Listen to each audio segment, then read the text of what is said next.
welcome back. And continuing on with our discussion to the Prime Minister visit to the United Arab Emirates. We have with us over the phone Ambassador Hussein Harridy, former Assistant Foreign Minister.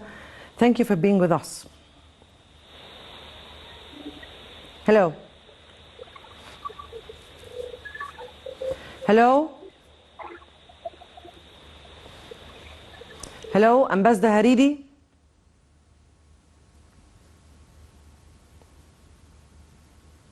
Hello? Right, until we solve this technical problem here, I have to say that Dr. Madbouli was accompanied by a high-level ministerial delegation, including the Ministers of Electricity, Renewable Energy, Planning and Economic Development, Agriculture and Land Reclamation, Trade and Industry, as well as a host of senior officials.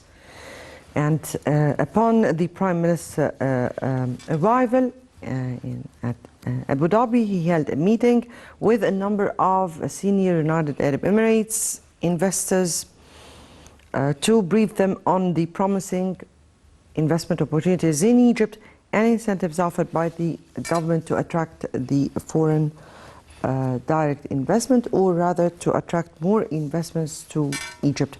Madbouli asserted that Egypt that seeks to lure more foreign investments and increase contributions of the private sector. I guess we have with us Ambassador Hussein Harridy.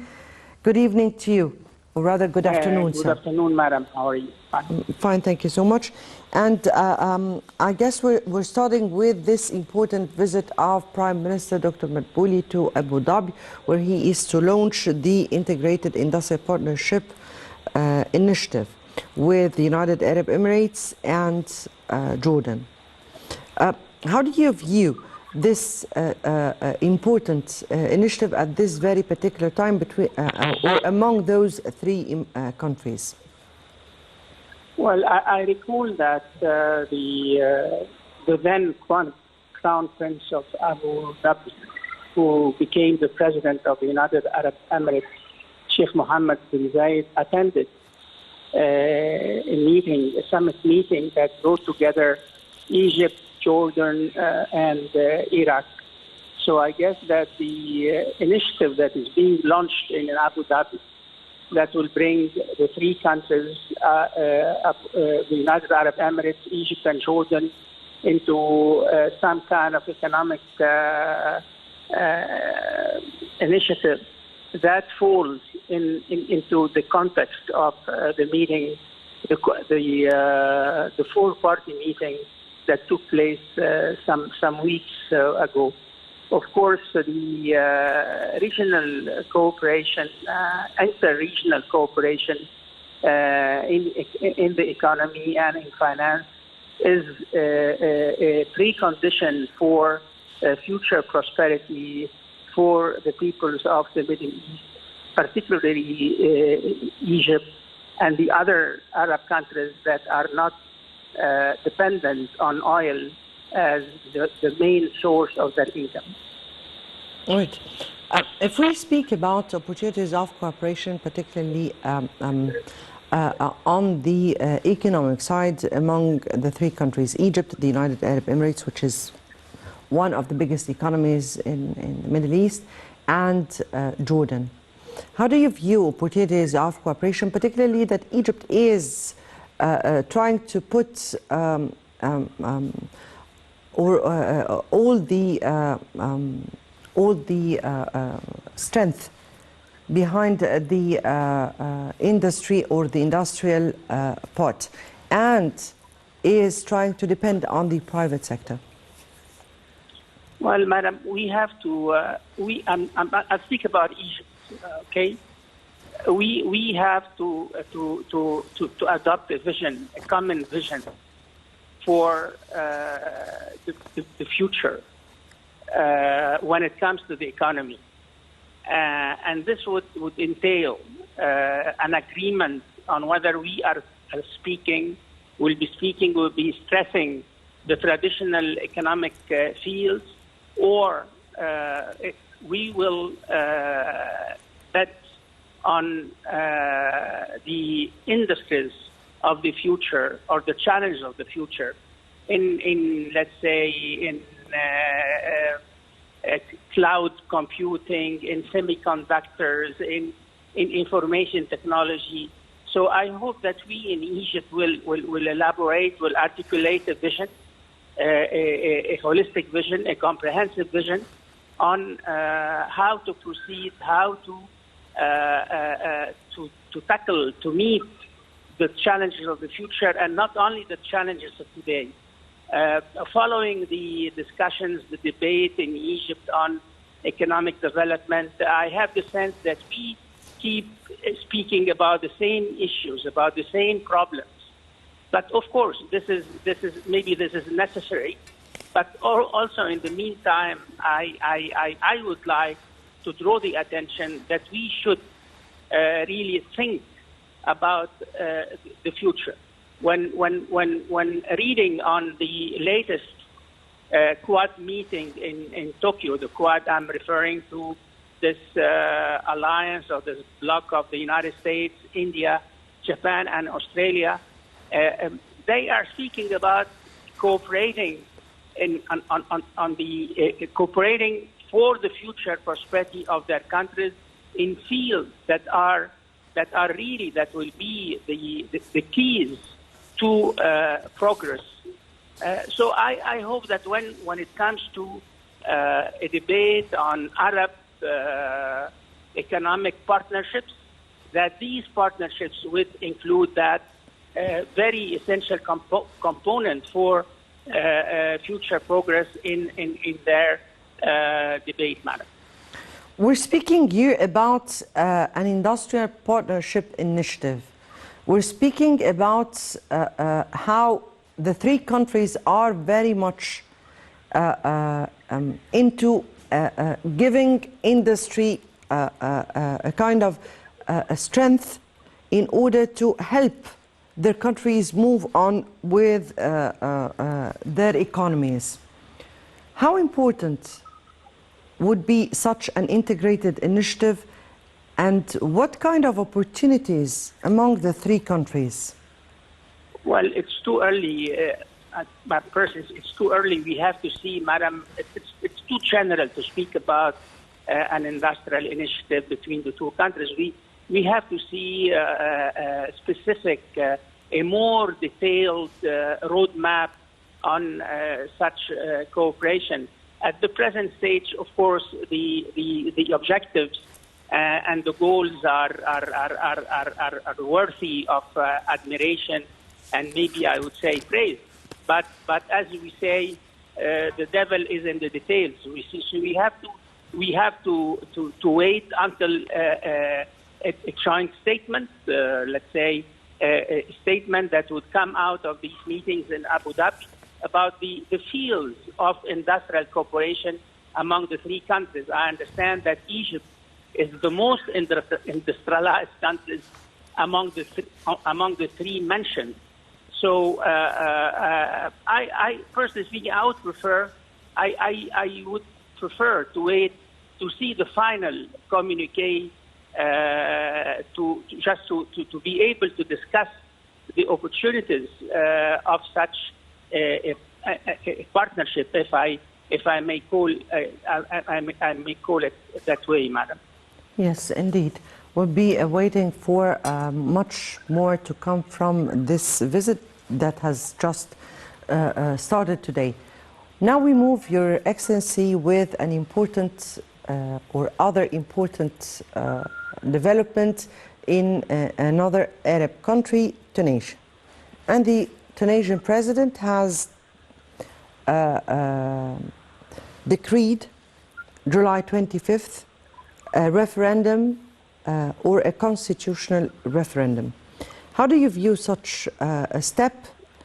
How important is such a step for the stability of Tunisia? Well, July 25th, next 1 year will have elapsed after the Tunisian president had taken very drastic steps. He suspended back then, a year ago, almost a year ago, he suspended the popularly elected parliament. And in the span of 1 year, he almost controlled the three branches of government, the judiciary, the executive, and the legislative. Because the parliament being suspended, then no one is legislating save the president. So a plebiscite, a referendum on a constitution, that raises the question, who would draw the constitutional document? Is there a popular, is there a political agreement on on the body that would draw up the draft constitution? And I understand, madam, something else. I understand that some popular political forces and syndicates are boycotting or are opposing such a referendum. Anyhow, let's wait and see. Let's wait and see how the political forces, the political parties in Tunisia would deal with this draft constitution once it's elaborated, and with how much support, supposing that it would be brought, really it would be brought to a public referendum, how much support it would receive on the part of the Tunisian people. But to sum it up, of course, Tunisia is facing tremendous political and economic and financial challenges. And as you may know, madam, Tunisia is discussing with the International Monetary Fund an economic package, much needed economic and financial assistance package. And let's hope, madam, that Tunisia would succeed in bringing this stage in its political history to an end as soon as possible, because there is almost an agreement among political observers and among the international community that Tunisia is in need, of course, of taking off once again. Yes, Ambassador Harridy here, definitely the Tunisian president has to take such a drastic change because, or at the backdrop of some of the violent actions that took place from certain entities inside the parliaments, and he had to take such a step in order to come out with a Tunisia as aspired by the Tunisian people. But here I have to say that yes, indeed, Tunisia need all the support by all the Arab and international community at large. If we, or how do you view how Tunisia need the support, particularly from the Arab countries, and what does Tunisia need from the Arab countries at this very particular upcoming stage? Well, of course, if we speak about Arab support to Tunisia, and what's the most the immediate one, it would be financial and economic. Of course, all Arab countries have agreed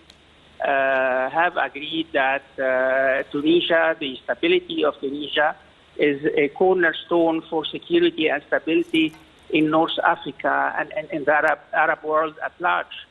But what Tunisia needs, badly needs right now, is economic and financial assistance. And in order to meet their balance of payments problems, in order to meet that they don't have enough foreign reserves to meet their imports. So I guess, but if Tunisia would succeed in signing an agreement with the IMF, that would be a big help for the Tunisian economy. And on the other hand, of course, we cannot foresee any foreign investment, substantial foreign investment in Tunisia, as long as the political situation remains uncertain in Tunisia. So let's hope, Madam, that really by July 25th, Tunisia will be able to have a constitution that enjoys wide public support, large political support on the part of the political parties and political forces in Tunisia, so that Tunisia could once again be on the road of recovery and economic development as well as political stability. Your Excellency, here we are aware that 2 weeks ago Dr. Mustafa Madbouli was in Tunisia in order to offer Egypt support and, of course, all the solidarity with the Tunisian leadership and people, definitely. From your point of view, how do you view the outcome of this visit after many agreements were signed during that visit? Yes, please. I believe that Prime Minister Madbouli was in Tunisia to head the meeting of the Egyptian-Tunisian Higher Committee of Higher Commission of Cooperation, and of course Egypt stands by Tunisia, believing that of course the stability, political stability of Tunisia is essential for the security and stability in North Africa, and this is very, very important, taking into account that Libya is in its turn is passing through a very difficult period. So from an Egyptian, purely Egyptian perspective, the general situation, political and security situation in North Africa is really challenging, ma'am, to say the least. So of course, the visit by Prime Minister Madbouli was a show of support on the part of Egypt for Tunisia, the people of Tunisia, the government of Tunisia, to succeed in really advancing towards a brighter future. Right. I guess we have to thank you here, Your Excellency, Ambassador Hussein Harridy, former Assistant Foreign Minister, for being with us over the phone. And I guess that brings us to the end of this episode of our program, Arab Affairs. Next Saturday would be another important Arab file. Until then, it's goodbye.